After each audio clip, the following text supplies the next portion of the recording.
Thank you for being here again. How many times have you heard or even said yourself that you have forgotten so much of what you studied back in school? And how many times have you heard or even said yourself that what's being taught in school does not prepare for future careers? And how many times have you heard or even said yourself that standardized tests and report cards serve only in labeling a person, between quotation marks, qualified, without necessarily marking them skilled in the workplace or happy and prosperous in their lives? How much have children struggled, and again I say unnecessarily, to get these qualifications? And we may even wonder how many of the children and adolescents around us are happy going to school every day. How many teachers and other staff members are happy going to their work? And in this case, we mean a school or an educational institution. Now, why do students, and students between quotation marks here, as they are widely referred to, why do these students still do spelling mistakes, although they do 3 to 4 pages of spelling in their spelling workbook every week, like 2 to 3 periods per week? Why most students cannot solve real-life problems? Isn't education the key path towards making a better future? This is what we all talk about.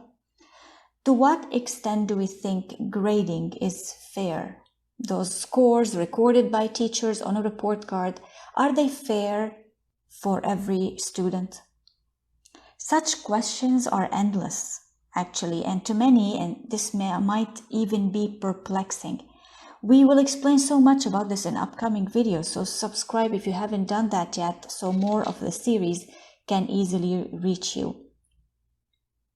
To many of you, I may be talking from another side of the world, but in reality, these education problems are the same almost all over the world, whether it's in Asia, North, South America, Europe, Africa, Oceania, same issues and observations.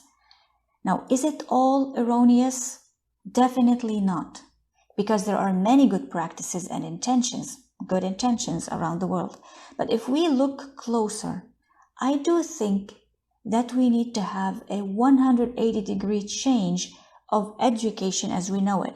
But this is not possible at all, because this disrupts the system to the core, and at least now we cannot do that, but we can still draw a bridge between what education systems are now and how they can be if we talk about conscious learning. And if we talk about education, do we mean schools only or specific systems? Definitely not. This is very deep and wide and will be discussed for later videos. So are we here to criticize? No, we are not, because who are we to criticize? We are human, and to err is human. But the least to do is to think and not accept everything we see and everything we hear or what we have been programmed to believe. Now, are we here to express explicitly or implicitly that schools are mismanaging their resources, human and material resources, to the extent of unfairness or neglect or even harm sometimes? No, we are not, because many, if not most of the schools worldwide have true educators who care and work diligently to bring the best to their learners and teachers, and I salute every one of them through this talk. And we know that there are very happy school environments around the world, despite all the restrictions and challenges. And there are holistic models of education that are very successful, that we all know about. So it won't be fair to criticize, but we still have certain issues in many of them, in many of the schools worldwide, such as micromanagement, turnover, failing systems, and much more. We will talk more about that in later talks. Are we here to criticize education systems? Well, we have the right to do so, but no, in this talk and on this channel we are not, simply because lots of themes are still not known to us. We are just starting to see things properly. There is no blame game or guilt quilt anymore in my dictionary, and I'm sure there are no such terms in many of yours as well. But again, the least to do is to reflect and connect the dots.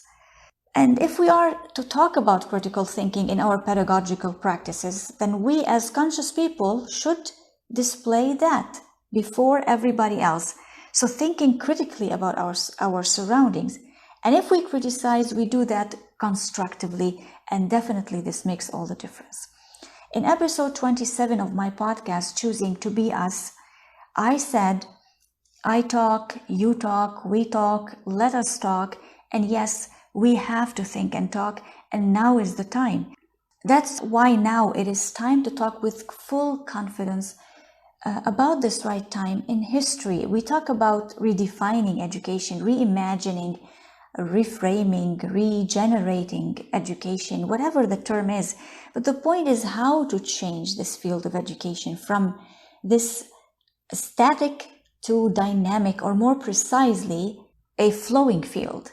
That's what first pushed me to research and think deeply and critically about our practices. And Albert Einstein said what means if we want to have different results, we have to do things differently. And this makes sense. So first, let us ask ourselves, let's apply metacognition and ask ourselves, what are we actually doing? Are we walking our talk? Are we always walking our talk? Second, why do we think that education blindly means educational institutions such as schools, colleges, and universities, means the source of learning always comes from educational institutions? Third, why do we see that there is a certain set of subjects that must be taught in a certain fixed way and should be tested as per standardized fixed papers and scored according to certain rules and regulations? Now, this is why we call it education systems. But again, why should it be within this framework? Fourth, what are we teaching? To what extent are our mathematics, sciences, history, geography, geology accurate and ample for what we need in real life? And fifth, to apply metacognition again and at a higher level, we can ask, are we doing all things right? Are there biases in our practices? Did we give ourselves enough time and resources to explore all this well? What are our higher intentions? And needless to say, I do these at an individual level, and I'm certain that many others do that too. Sixth, do we connect or keep concepts separate?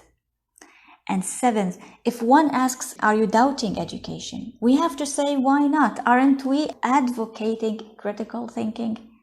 As long as it serves constructively, then why not ask questions and fix what can be fixed and what needs to be fixed? Eighth, to what extent are we confident about the directions that we follow?